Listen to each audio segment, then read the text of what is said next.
Oke, teman-teman, kita kembali lagi di playlist lanjutan dari tutorial kemarin ya, cuy.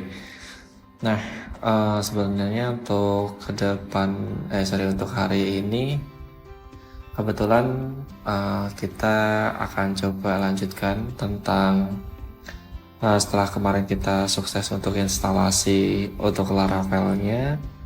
Nah, kemudian di tahap yang kedua ini kita punya tema, yaitu kita akan bikin sebuah model dan juga migration yang merupakan suatu fitur atau suatu cara yang digunakan di dalam Laravel untuk membuat Laravel itu menjadi lebih mudah kita gunakan. Secara simpel ya teman-teman, sebenarnya dalam sebuah model itu kita menerapkan yang namanya arsitektur atau pola ketika membangun sebuah aplikasi, atau biasa kita sebut sebagai model MVC gitu ya, atau model view dan juga controller, biasa kita sebut sebagai MVC.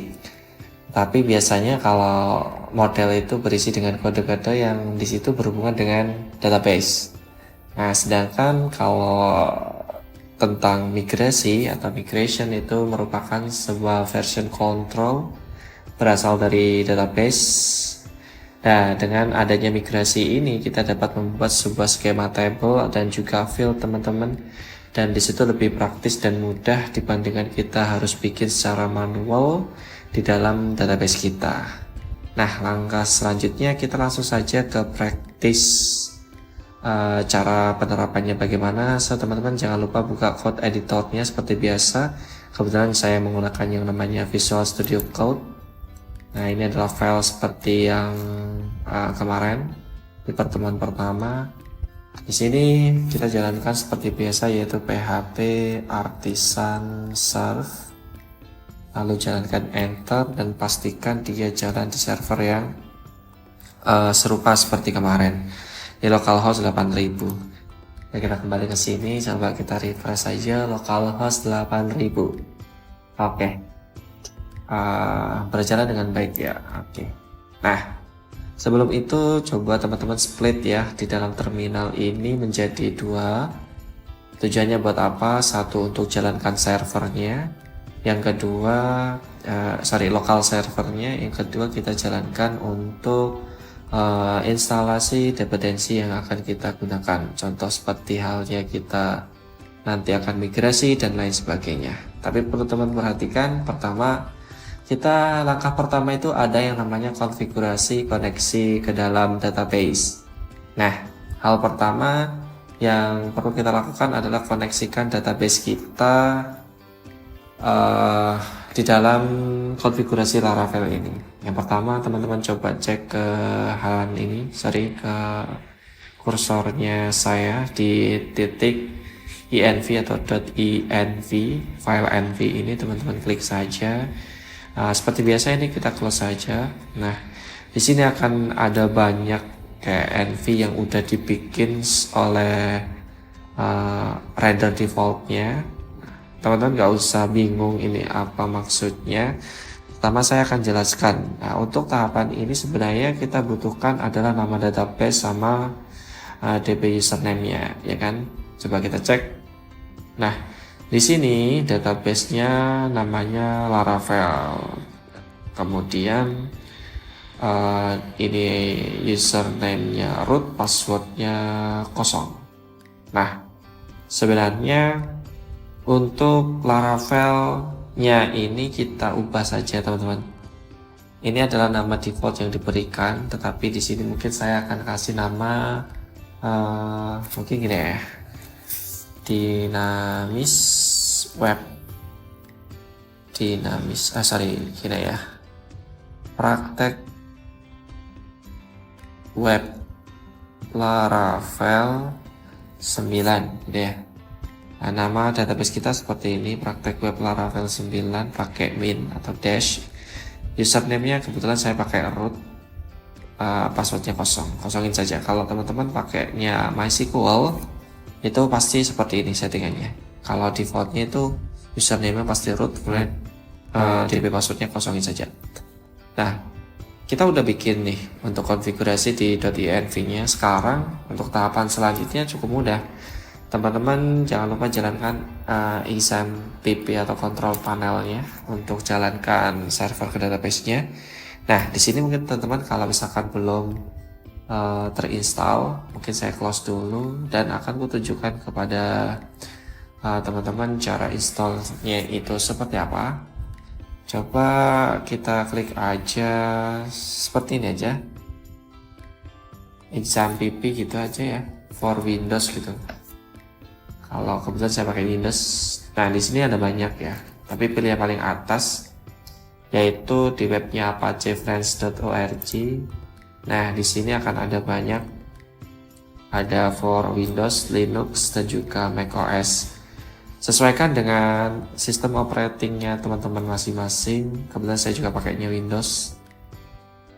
Nah aku kemarin kalau nggak salah pilih yang ini kalau nggak salah. Nah, bebas saja ini. Ada 3 versi, teman-teman kalau saran dari saya pilih versi yang terbaru aja. Nggak ngaruh sih sebenarnya. Tapi tinggal lihat saja nanti. Semoga aja jalan. Tapi saya yakin jalan kok. Ya, tinggal di-download saja. Kemudian kalau misalkan sudah di-download, kemudian tinggal di-install. Lalu oke saja, dia akan terinstall secara default. Kalau defaultnya, dia pasti lokasinya berada di lokal C ya, lokal C. Biasanya ada di sini. Nah, biasanya ada di sini exam seperti ini. Nah, ini adalah file-file awal ketika sudah terinstall secara sempurna. So kita kembali ke kode kita.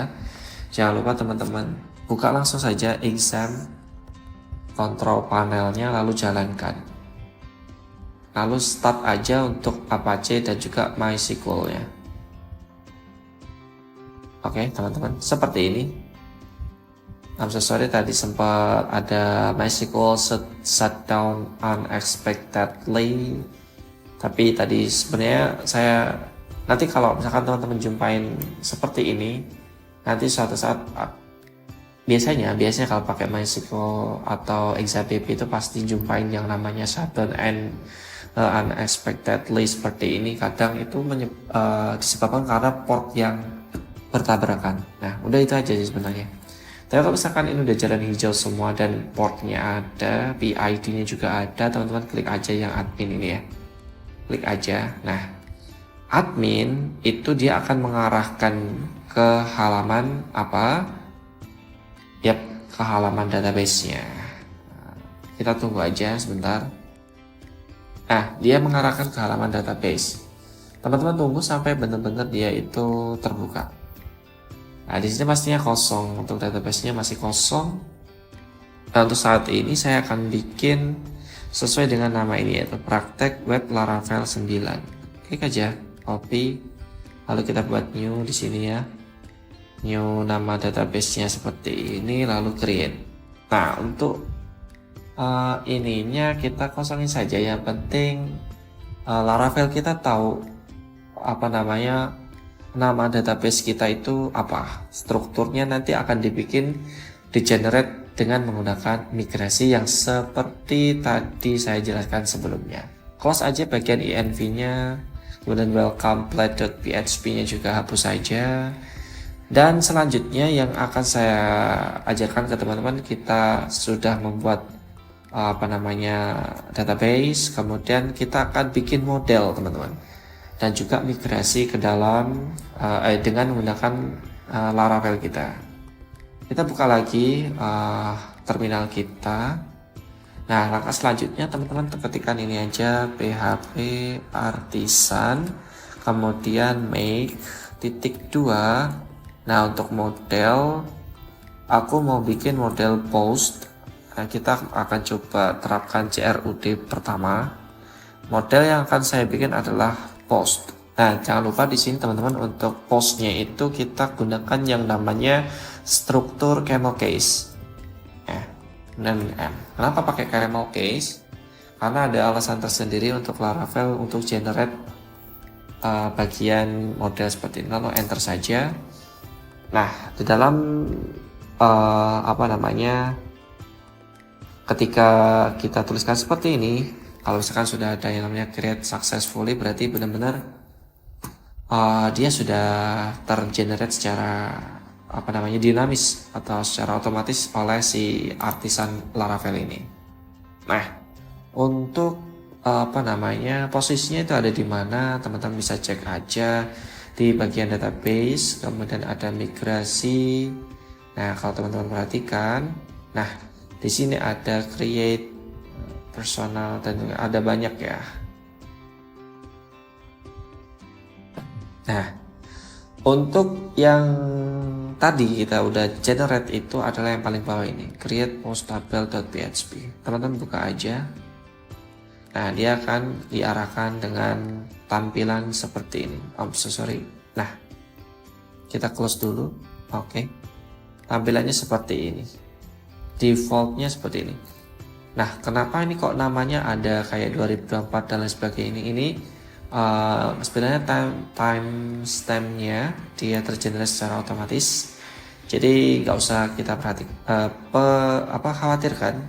Cukup kita ingat-ingat saja tadi model yang kita bikin itu apa, yaitu post ya. Nah, sisanya ini udah generate secara otomatis oleh Laravel sebelumnya. Nah, langkah selanjutnya teman-teman coba buatkan field ke dalam migrasi kita. Nah, caranya teman-teman di dalam create postable.php ini kan baru ada dua nih, ada ID dan juga timestamp saja. Secara default seperti itu. Nah, di sini aku mau bikinkan sebuah, mungkin saya copy ini aja ya, Ctrl Shift kemudian arrow down,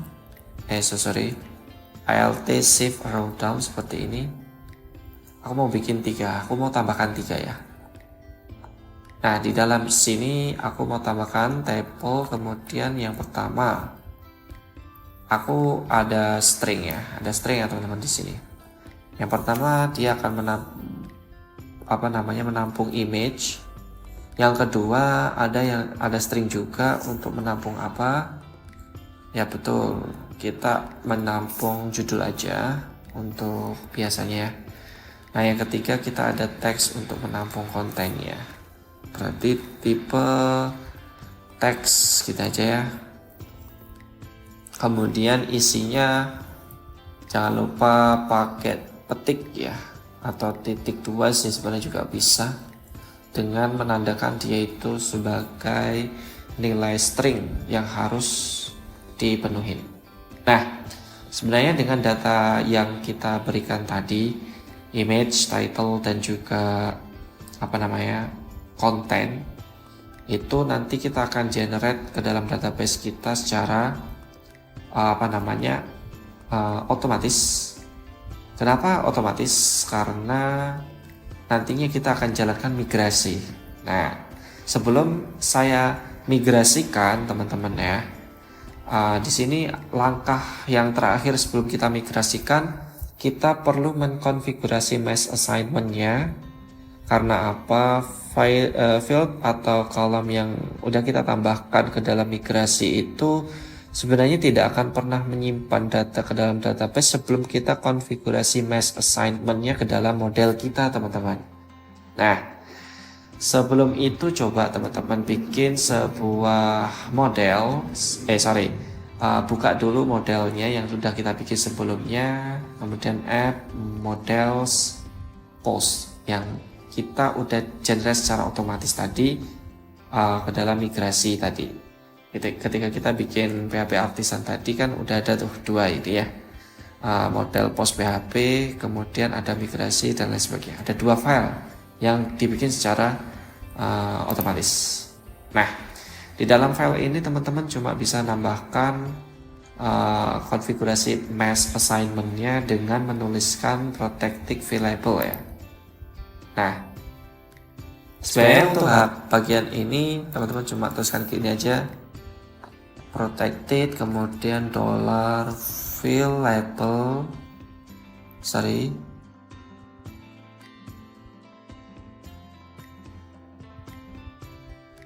ya, $valuable sama dengan seperti ini. Jangan lupa titik komanya. I'm so sorry, bukan add ya, dolar. Pantesan nggak ada. Nah, kalau teman-teman benar nulisnya nanti gini ya, kok saya apa sih. Nah, di dalam available ini teman-teman isikan konten yang kita bikin di sini tadi yang namanya image, string, title dan juga kontennya. Nah, kita tuliskan cuma simpel aja kalau yang bagian ini. Nah, seperti ini aja. Kemudian ada lagi tadi ke title ya. Kemudian ada lagi yang namanya konten. Nah, udah seperti ini. Ketika kita menambahkan konfigurasi mesh ini, sebenarnya kuncinya aja di available ini ya teman-teman ya. Nah, tujuannya seperti apa sih? Fungsi dari available itu yang mana nantinya di dalamnya itu kita akan diberikan value-value yang sebelumnya kita buat atau fieldnya itu sebelumnya sudah kita buat dan sebelumnya itu sudah kita migrasikan. Jadi dengan adanya available itu kayak auto isi gitu ya teman-teman ya. Nah, langkah selanjutnya kita tinggal migrasikan saja, lalu kita nanti cek ke database apakah dia sudah terhubung atau belum. Kembali ke terminal. Lalu teman-teman tinggal ketikkan php artisan kemudian migrate. Nah, seperti ini. Lalu enter saja. Nah, di sini tertera yang namanya done, berarti sudah sukses. Tapi mungkin kita cek aja dulu ke dalam sini, lalu di refresh. Nah, teman-teman bisa lihat ya, ada banyak file. Tapi kita perhatikan yang file, table post. Nah, di sini sudah ada ID, image, title, content, create ad, dan update ad. Isinya kok kosong? Emang kita belum bikin ya. Nanti kedepannya kita akan isikan, kemudian kita akan coba untuk terapkan CRUD atau pertama mungkin nanti kita akan retrieve datanya ke dalam, lalu ditampilkan ke dalam webnya kita. Oke, mungkin itu dulu untuk tutorial kali ini. Semoga bermanfaat dan sampai jumpa di tutorial selanjutnya.